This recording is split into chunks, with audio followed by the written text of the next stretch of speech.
Kentucky's Democratic lawmakers have policy priorities of their own to lay out this session. Achieving them can take a little extra effort, often with the recruitment of GOP allies, but whether or not they make the finish line, bringing attention to the issue is a significant power the minority can have. Some of the issues Kentucky Democrats have talked about: affordable homes, improving public education, and protecting access to health care, and embracing diversity.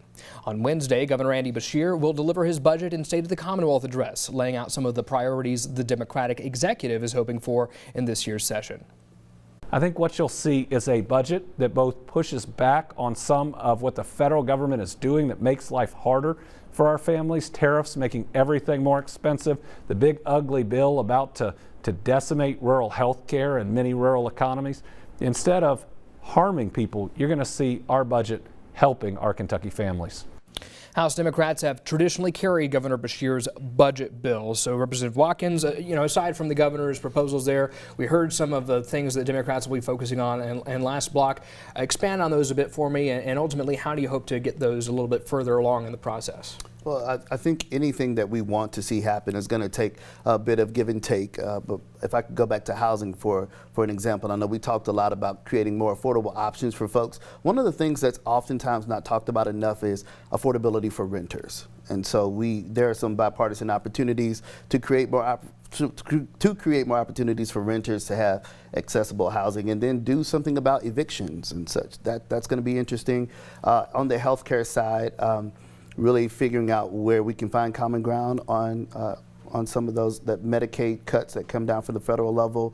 I want to go into education because we oftentimes talk about teacher pay, and most people know that Kentucky lags around the rest of the country when it comes to teacher salaries and whatnot, and we have vast shortages across many districts and key positions, so we definitely need to take a look at that as well. I also want to just dovetail a bit to public safety and what we think about as it relates to creating environments that our families and children can thrive in. That means that we are investing in those families and where they live and where they work and the things that they need to survive. So most people don't think about environments like that when you come to public safety and the spending that is associated, but we need to do those things too. So Representative Meade, let's bounce some of that off of you here. You hear some of those proposals.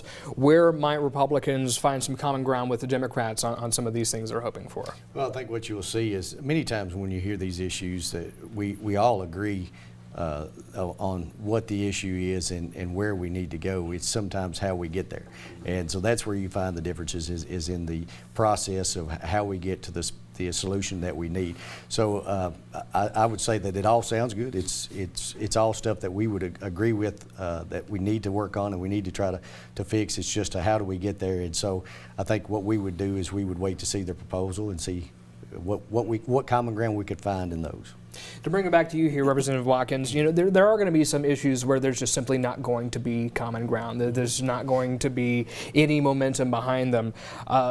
Talk to me a bit about the power of advocacy. Mm-hmm. You often see in some of these debates, I'll take for example the DEI bill from last year, we had hours of debate over that. Mm-hmm. What is ultimately the power of bringing attention to those issues whenever sometimes you know what the end result's going to be? It's very important for people to have a voice. That's why we come to Frankfort. We represent our constituencies, and people bring us to Frankfort to speak on behalf of the issues that are important to them.